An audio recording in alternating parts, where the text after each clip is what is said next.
2 weeks ago, it was April 19th, as Dwight and I sat down in our living room and started watching church like we all are doing these days.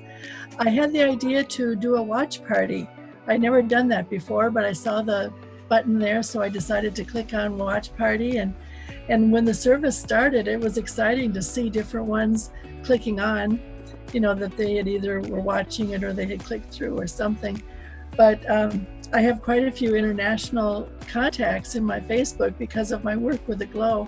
And so as the service was going on, there was people from Norway and Iceland and Sweden and Sri Lanka and Britain and Netherlands that all clicked in, and several states of the US too. So it was really exciting to watch that and to know that our message and our church service was going out around the world. But one of the contacts, or one of the people that clicked in, was my friend from Montana. Her name is Dina. And so I was happy to see that she was watching it.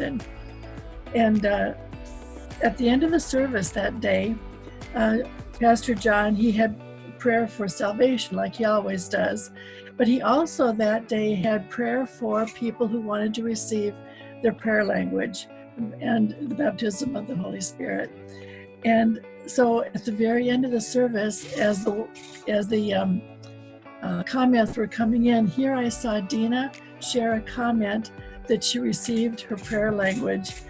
And it was so exciting. And so right after the service, I called her and she answered right away. And she said, "I knew you'd be calling me right away."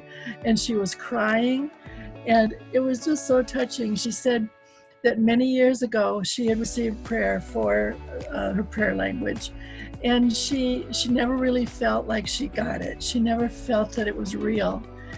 And she said, "I prayed the prayer with your Pastor John." And she said, "It's real. I got it." And she was so happy. And I've talked to her several times since then. And it's real.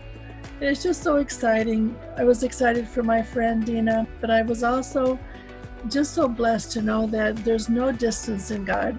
We can be in our homes and feel alone, but He can reach into our hearts and our homes wherever we are. So Dina was excited when I told her today that I was going to be sharing this testimony. She was happy to be part of this evangelistic moment, that she could share what happened to her and just share her love of Jesus. So thank you for this opportunity to share my friend's testimony.